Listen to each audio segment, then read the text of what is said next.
Hi, it's Dr. Ruth the Pain Doc, founder of Chronic Pain Rescue, soon an upcoming telemedicine practice, and welcome. So the topic today I wanted to talk about, and briefly, not fully, so what's wrong with taking opioids? For many specialists in pain management, they will tell you there is nothing wrong with taking opioids for chronic non-cancer pain. I would say I disagree, but there are experts definitely more knowledgeable than me that would tell you otherwise. And I guess I agree only in part. If the amount of opioids that you take to function through the day, let's say you're on Percocet or Norco 5/325 milligrams every 8 hours, or even 10/325 every 8 hours. So only 3 times a day, morning, noon, and night. And you're able to function, you're able to carry on with your life with minimal pain, doing the things you need to do, then yeah, I suppose that's fine. Many times I put people on those meds in order to help them to be able to participate in their physical therapy, which is important. So if it's going to enable you to do the things you need to do, or to be able to participate in the therapy that is ultimately going to get you better, then yes, absolutely. The problem plays when you have need for increasing doses, when lower doses are no longer effective. And as I said, there'll be a webinar coming to explain why that's happening. But if you need what they call 90 milliequivalents of morphine in a 24-hour period, 90 milliequivalents, I guess morphine is the oldest of these drugs that we've been using, so we use that as the standard. And some opioids are equivalent in its potency to morphine. Some are actually stronger. Some are 1.5 times, 2 times, 4 times the potency of morphine. If what you're taking through the day adds up to 90 milliequivalents, that is like a red flag. That is the most that people are,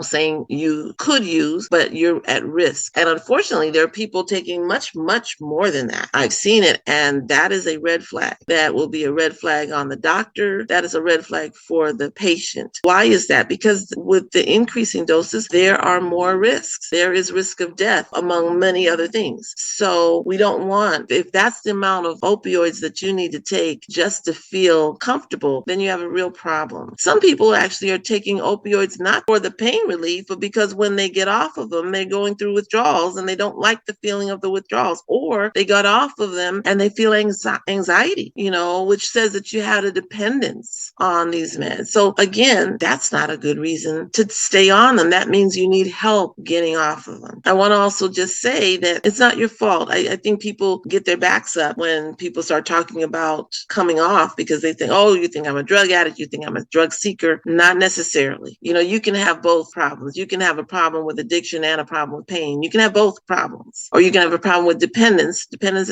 and addiction are not the same thing. And as I said, we'll talk about that distinction at another time. But if you could be open to saying, I need help, I don't like my life. The other thing I guess I want to say is that if your opiates are only keeping you from crying from pain, from having terrible, terrible pain that causes you to cry, and the only thing it's actually doing is having the pain still be terrible, but not to the point that you're crying and excruciating. If the opioids are only keeping you to be able to lie comfortably in bed without moving, if it's only being able to sit in a chair all day, because if you start to move around, you have intense pain again, it's not working.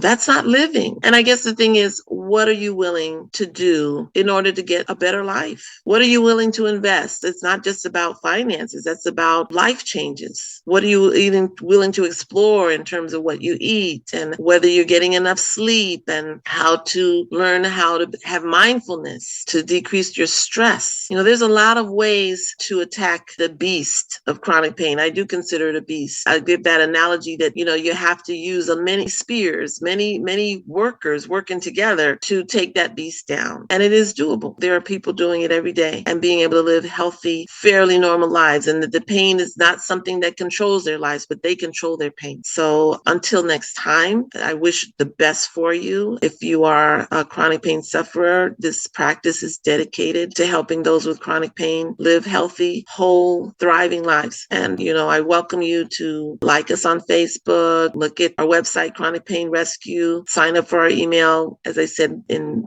several weeks, it won't take that long. I will be ready to work with people, and actually, I'd be glad to work with you. Until next time, peace and blessings.